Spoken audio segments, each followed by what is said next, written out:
Hi, my name is Bernard Parsons. I'm from Bcrypt, and I'm going to give a quick overview of some of the work we've done around device health measurement in collaboration with UK government. So this was work done as part of a project called Cloud Client, which was a National Cybersecurity Centre funded project, NCSC funded project, initially about promoting the sharing of IT infrastructure across the public sector. And to achieve that, the project really sought to do two things. First of all, define an architecture for endpoint devices, whether that's laptops or desktops or thin clients, with which you could gain a high degree of trust in the integrity of those end user devices. And then the second part of the project is, well, then how do we share those trust measurements across collaborating communities? So I'm going to very quickly go over that idea of health measurements, achieving robust health measurements that was a core part of this project. So to start with, I'll just talk briefly about the standard operating system model for gaining health measurements of an end user device, so let's say a laptop and the operating system and software that's running on that. And there is a lot of good work that's been done over the last few years to improve health measurements that you get out of the box with modern operating systems. So it starts with Secure Boot. Secure Boot is pervasive today. The Trusted Platform module, which is a hardware root of trust, on which Secure Boot depends. Again, that's pervasive technology used in most of the laptops and desktops that we buy these days. And what it allows a system to do, when a system started, using that hardware root of trust, you can take measurements that gives you a high degree of confidence in the integrity of the firmware and the early operating system components that are booted and loaded. And that process carries on right up through the OS loader, the kernel, the system drivers and files. So as each component is loaded, it verifies the integrity of the next component to be loaded by computing cryptographic hashes and comparing those against those that have previously been computed using that hardware root of trust, that TPM.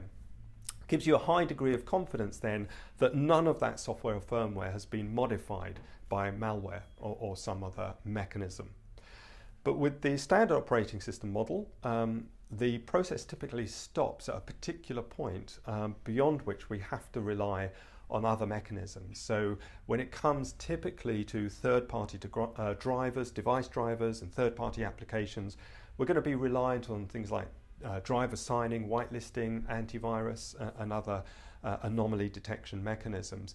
And again, they're all good technologies that we need to make use of where they're appropriate, but also recognize the difference between the confidence that you can gain from those technologies and the confidence that you can gain from those cryptographically based measurements of the system itself. So driver signing can be circumvented. There are issues around malicious applications making use of valid certificates, for example. There's the issue around the certificate ecosystem itself. Whitelisting can be very complex. The applications that are whitelisted themselves can be subject to modification.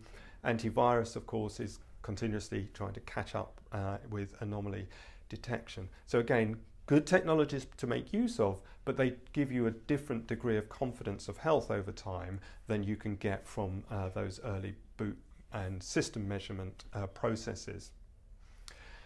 So Cloud Client looked to go beyond this standard model then in terms of the confidence that it was looking to achieve. So I'll go on to the architecture used, and it starts off in exactly the same way, so making use of secured boot and trusted boot for the operating system loaders and the kernel, the system components of the operating system. But then it switches into a different mechanism for the remainder of the system files, but also third-party drivers. So the approach taken here is what we call block level validation. It's not new, it's used elsewhere in the industry, but what happens is that as the system is loading, each time a block is read from the storage media, be that corresponding to a system file or a driver. Again, there's a cryptographic hash computed of that block and compared against a hash table. Importantly, that hash table is itself embedded in part of the system that has already been validated by that trusted boot. So we're continuing this chain of trust up through the system files into the third-party drivers. So again, we can have a high degree of confidence now that all of that is in a known good state, but it doesn't stop there. So as far as third-party applications are concerned, so these are cryptographically signed using certificates that are managed by part of the cloud client architecture here. So each time an application is launched, its certificate and its signature are validated. And again, the certificates used for that are embedded in part of the system that has already been validated. So we have that chain of trust that continues right up to the application layer. So uniquely, with the cloud client model, every piece of software that executes on that end user device has been validated, and we can have a high degree of confidence in the integrity of a system when it starts. So we know that the system software applications have not been modified by malware at the point at which that system is started. So that gives us high degree of confidence in the integrity of the end user device, trust in that device state. So how do we then make use of that within an organization? So this brings us to the remote attestation protocol. So this is a standards-based protocol developed by the Trusted Platform Group, and it's a client-server exchange that makes use of that health measurement. So the system is started, health measurement computed, and then that health measurement exchanged with an attestation server that's able to verify, compare that health measurement for a particular device against the health measurements that it has previously been provided with. Subsequent to that, application servers can make use of that interaction. So organizations can then expose web applications, web services, virtual desktop infrastructure environments to those client devices, but only if they've successfully been through that remote attestation protocol. So as an organization, you can have confidence that the devices that are being used to access your services are in a known good state. So you know the identity and the integrity of those devices, as well as, of course, the users. So in parallel with this, you have user identification layered over it.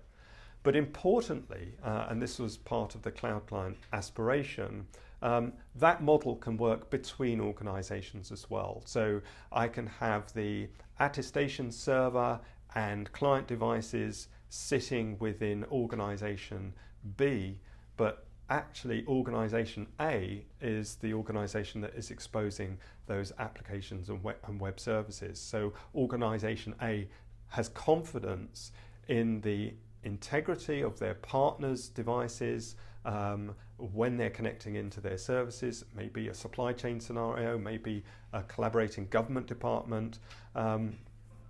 Confidence in the integrity of access to their shared information.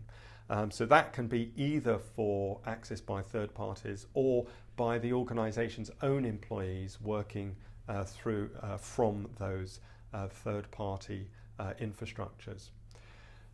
So if you'd like to find out more information about the details behind this project, we do have more detail that we can share or point you in the direction of the project sponsors.